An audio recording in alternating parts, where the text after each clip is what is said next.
धन्यवाद। My dear friend, मेरे बारे में मैं आपको बोलूं, my self professor Manik Jadhav. मैं विदर्भ रीजन में रहता हूँ, मेरा बचपन इधर ही गया। बुल्ढाना डिस्ट्रिक्ट है विदर्भ रीजन में, और बुल्ढाना डिस्ट्रिक्ट में खामगांव एक छोटा सा तहसील है, और उस खामगांव तहसील से 17 किलोमीटर दूरी पे एक छोटा सा गांव है, जिस गांव की जनसंख्या 809 से होगी। ऐसे 800 जनसंख्या वाले गांव में मैं पला बड़ा, और ऐसे फैमिली से मैं बिलोंग करता था। माय डियर फ्रेंड, मेरे माता और मेरे पिताजी खेत मजूरी का काम करते थे। मेरे माँ 15 रुपए 12 रुपए रोज कमाने के लिए दिन भर दूसरों के खेती में जाके काम करती थी। मेरे पिताजी को 20 रुपए 22 रुपए रोज मिलता था। तो ऐसे फैमिली से मैं बिलोंग करता था जहाँ पे खाने के वांदे थे। तो गांव में 7वीं तक जिला परिषद की स्कूल हुआ करती थी। 7वीं तक मैंने पढ़ाई किया गांव में। खानदान में मैं पहला इंसान था जो मेरे पूरे फैमिली में 7वीं कक्षा तक पढ़ा था। मेरे मामा जी के घर में जाके उनका घर का पूरा काम करना, उनके घर के काम करते करते उनके खेतों में भी काम करना, ऐसा करके मैंने 8वीं 9वीं 10वीं मामा जी के यहाँ पे मैंने एजुकेशन कंप्लीट किया। लेकिन पढ़ने का जज्बा था, क्योंकि देखिए माय डियर फ्रेंड, अगर अपने पास पैसा नहीं है, अपन सक्सेस बनना चाहते हैं, अपनी चाहत बहुत बड़ी है और अपने पास लगाने के लिए कुछ भी नहीं है, तो भगवान ने एक चीज हमें दी होती है, उसका नाम है ब्रेन। तो 10वीं में मैं पढ़ा, 10वीं तक मैं बोर्ड मेरिट आ गया, और मैं मेरे पिताजी को मेरे माता जी को बहुत अच्छा लगा। खामगांव में गवर्नमेंट हॉस्टल में मैंने 11वीं 12वीं कंप्लीट की। उसके बाद जल्द से जल्द जॉब चाहिए, तो फिर मैंने मेरा डीएड कंप्लीट किया। तो डीएड करने के बाद मैं तुरंत जॉब पे लगा। तो मेरा पहला पोस्टिंग सन 2001 में परभनी डिस्ट्रिक्ट में, मेरा पहला पोस्टिंग प्राइमरी टीचर के नाते मैंने मेरी करियर की शुरुआत किया माय डियर फ्रेंड। फिर मैं जॉब भी करता था, और एक्सटर्नल मैंने मेरा बीए भी कंप्लीट किया। बीए करने के बाद और मेरा बीएड को नंबर लग गया, फिर मैंने बैचलर इन एजुकेशन कंप्लीट किया। बैचलर इन एजुकेशन कंप्लीट करने के बाद मैं माध्यमिक टीचर बन चुका, और माध्यमिक टीचर जब मैं बना तब भी मैंने मेरा एजुकेशन नहीं छोड़ा। फिर मैंने एमए साइकोलॉजी कंप्लीट किया, उसके बाद मैंने एमए सोशियोलॉजी कंप्लीट किया। इसके बाद मैंने जो एजुकेशन फील्ड की जो मास्टर डिग्री होती है, जिसे कहा जा सकता है M Ed degree, master in education, तो मैंने एमएड भी कंप्लीट किया। उसके बाद मैंने एमफिल कंप्लीट किया, और पूरा एजुकेशन लेने के बाद मैं एज अ लेक्चरर मैं जॉब को लग गया। जिस कॉलेज में मैं स्टूडेंट था, उसी कॉलेज में फिर एज अ लेक्चरर मैं बन के चला गया, और फिर जॉब करते करते मैंने मेरा पीएचडी का काम स्टार्ट किया। लेकिन नियति को पसंद नहीं था। नगर से जब श्रीगोंदा मेरे गाइड जा रहे थे, तो उनमें उनका एक्सीडेंट हो गया, और वो इस दुनिया से चल बसे। तो फिर मेरा पीएचडी का जो काम था वो आधा अधूरा रह गया। लेकिन बहुत अच्छा जीवन मेरा चल रहा था। महीने का सैलरी था लगभग 50 टू 60 के आसपास मुझे महीने का सैलरी था। 2006 में ऐसी एक घटना मेरे जीवन में घटी। पिताजी 2006 में गुजर गए। गुजरने का उनका जो रीजन था, उनको कैंसर हो चुका था माय डियर फ्रेंड। तो 2001 से लेके 2006 तक जितना भी मैंने पूंजी जमा की थी, जितना भी मैंने सेविंग किया था, वो सब सेविंग 2006-7 में पिताजी के कैंसर ने खा डाला, और मैं कर्ज बाजारी बन चुका। ये हालत ऐसी थी माय डियर फ्रेंड, तब तक मुझे पैसे का नहीं था। लेकिन वो 1 साल में मुझे पैसे की अहमियत पता चले। अगर मेरे पास पैसा रहता, तो मेरे पिताजी और कुछ साल कुछ महीने मैं उनको बचा सकता था। जिन जिन से कर्जा लिया था, वो सब कर्जा देने के लिए जो दिक्कतें मुझे आने लगी माय डियर फ्रेंड, मैं भूल नहीं सकता। मैं रात दिन रोता था। बहुत बुरे बुरे ख्याल आते थे मेरे मन में कि आत्महत्या करूं। लोग अपमान करते थे, फ्रेंड्स अपमान करते थे, रिलेटिव जो भी है वो दिन में 2-2 3-3 बार फोन करते थे कि पैसा दो पैसा दो। तो इस प्रकार का जब माहौल चल रहा था, 3 साल लगे मुझे इन सब माहौलों से गुजरते गुजरते, और 3 साल के बाद मैं अपॉर्चुनिटी ढूंढ रहा था। सन 2012 की लास्ट की बात है माय डियर फ्रेंड। एक दिन दोपहर के टाइम पे मेरे डोर की बेल बजी, और एक इंसान ने मेरे घर में एंट्री किया। तो यही बिजनेस के बारे में बात कर रहा था, और आपको सुन के वो हैरानी होगी कि जो इंसान इस बिजनेस प्लान के बारे में मुझे बता रहा था, वो मेरे कॉलेज का मेरा स्टूडेंट था।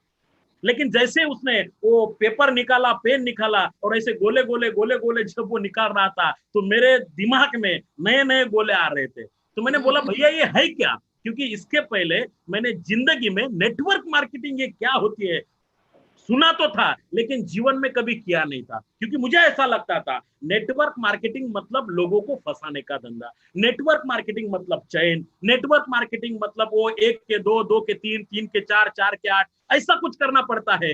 चैन होती है, तो ऐसा जीवन में कभी होता नहीं था। लेकिन अपना स्टूडेंट आया तो उसको क्यों नाराज करना, तो इसलिए मैंने 10,000 रुपए दिए और उसको बोला तेरे को जो करना है वो कर ले भाई और तू निकल जा।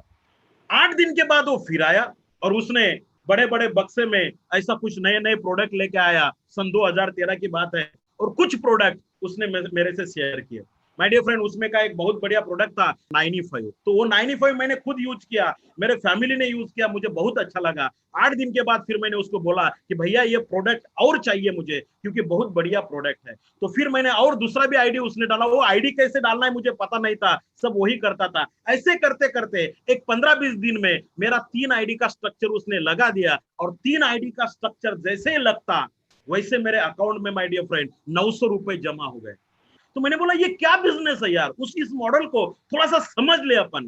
तो फिर मैंने उसको बुलाया और अच्छी तरीके से इस मॉडल के बारे में समझा, और फिर मैंने इस इंडस्ट्री के बारे में जानना शुरू किया माय डियर फ्रेंड। मैंने कुछ किताबें पढ़ी, मैंने कुछ ट्रेनिंग लिया, अच्छे अच्छे लोगों से बात किया, और उसी 2-3 महीने के दौरान मैंने मेरे महागुरु किशोर आहिरे सर जी को भी सुना, और सुनने के बाद अंदर की जितनी भी ज्वाला थी माय डियर फ्रेंड, वो सब ज्वाला बाहर निकल चुकी थी। क्योंकि पैसे ने पूरे जीवन भर मारा था, बचपन से गरीबी देखा था, और पिताजी चले गए वो भी आंखों से देखा था। जो रिश्तेदार थे, जो फ्रेंड्स थे, उन्होंने पैसे के लिए कितना अपमानित किया, कितना इंसल्टिंग किया, वो भी सब देखा। और फिर मैंने ठान लिया, माणिक जाधव जो 10वीं कक्षा में पढ़ा था, अगर आपके पास पैसा नहीं तो आप ब्रेन को कैपिटल बनाए, वो बात मुझे याद आई। और मैं भगवान का शुक्रिया अदा करना चाहता हूँ कि भगवान ने मुझे ब्रेन दिया सोचने के लिए। मैंने सोचा, इस मॉडल का स्टडी किया, नेटवर्क इंडस्ट्री का स्टडी किया, तो इतने किताबें मैंने पढ़े, इतना ट्रेनिंग मैंने लिया। और फिर माय डियर फ्रेंड 6-7 महीने के बाद में इस इंडस्ट्री के मैंने जलवा देख लिया मेरे लाइफ में। जो इंसान महीने का 52,000 60,000 कमाता था गवर्नमेंट सैलरी से, 6-7 महीने के बाद मैंने देखा मेरा महीने का इस इंडस्ट्री से, इस माई लाइफस्टाइल कंपनी से, इस मैनेजमेंट से महीने का इनकम था 1,12,000 रुपए। और जैसे 1,12,000 रुपए महीने का मैंने देखा, पूरे महीने का कैलकुलेशन किया, तो फिर मुझे और किसी से गाइडलाइंस लेने की जरूरत नहीं पड़ी। मैंने ठान लिया कि बस अब मुझे यही बिजनेस को फॉलो करना है, यही सिस्टम को फॉलो करना है। तुरंत मैंने मेरे परमानेंट कॉलेज को रिजाइन किया और full time as a career बोल के माई लाइफस्टाइल को चूज किया। 7 साल हो चुके। 7 साल पहले मेरा जीवन आपको बोल दूं तो कुछ नहीं था, कुछ नहीं था, कर्ज बाजारी था, डेबिट में जी रहा था, बैंक करप्ट था। आज के तारीख में मैं आपको बोल दूं माय डियर फ्रेंड, इसी बिजनेस के माध्यम से मैंने पहला गाड़ी लिया इंडिको मांझा, उस गाड़ी को चलाया। बाद में मैंने दूसरा गाड़ी लिया विटारा ब्रेजा, उस गाड़ी को चलाया। और जिस गाड़ी का ड्रीम बड़े बड़े लोग देखते थे, वो गाड़ी आज मैं मेंटेन कर रहा हूँ, जिस गाड़ी का नाम है ऑडी Q3, जिसकी कीमत है 47 लाख माय डियर फ्रेंड।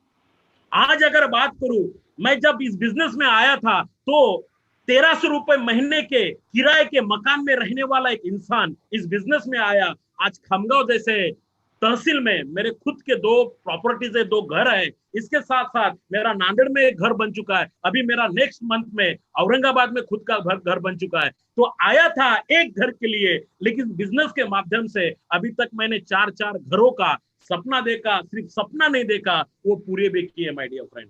आज डेबिट वाली लाइफ नहीं जी रहा हूँ, आज कर्जे वाली लाइफ नहीं जी रहा हूँ, आज ऐसा जीवन में जी रहा हूँ माय डियर फ्रेंड इस मैनेजमेंट के माध्यम से, जिसको महीने का कोई प्रॉब्लम नहीं। माय डियर फ्रेंड, लास्ट महीने का मेरा 1 महीने का इनकम था लगभग 8.25 लाख रुपए। मेरा सीलिंग भी हो चुका 2,10,000 जो बोला है।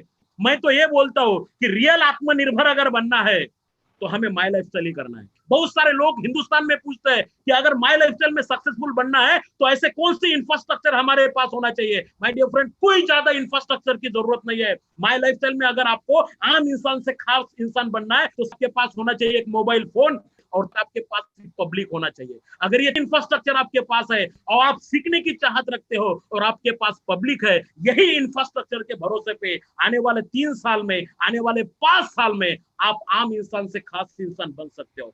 जितने भी नए लोग मेरी बात सुन रहे हैं, आप खुद का दिमाग मत लगाओ। जिसने भी आपको बुलाया, जो सिस्टम वो समझा रहे, बस उस सिस्टम का हिस्सा बनो।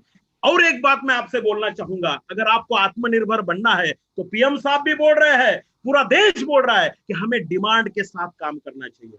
आज हिंदुस्तान को किस बात की डिमांड है? दो बातों की डिमांड है। पहली डिमांड है कि हमारा इम्यूनिटी पावर बूस्टिंग होना चाहिए। हम इम्यूनिटी के दौर पे एक अच्छे होने चाहिए, ताकि कोई वायरस हमारे शरीर में ना जाए।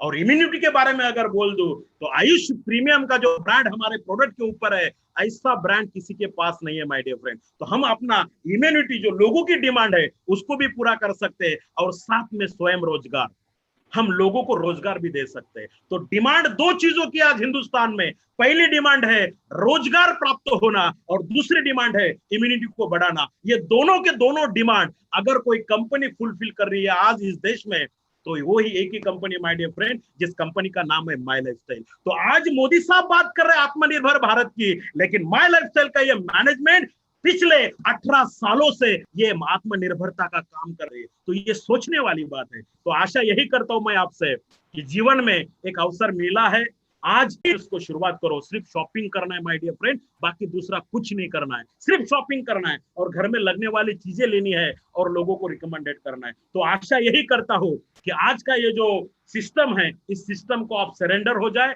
लाइफ के आपके 3 साल दो। जिन लोगों ने भी ये प्लान को आज सुना, तो सभी से अनुरोध करता हूं, आंखें बंद कीजिए और बिजनेस को शुरू कीजिए। थोड़ा सा स्ट्रगल है, लेकिन उसके बाद आपके जीवन संवर सकता है। उस ऊपर वाले से यही प्रार्थना करना चाहता हूँ कि सबके जीवन में जैसे हमारे जीवन में बदलाव आए, वैसे आपके जीवन में बदलाव आए। यह शुभकामना देके मेरे वाणी को यहाँ पे मैं विराम करता हूँ। फिर से एक बार कोटि कोटि धन्यवाद।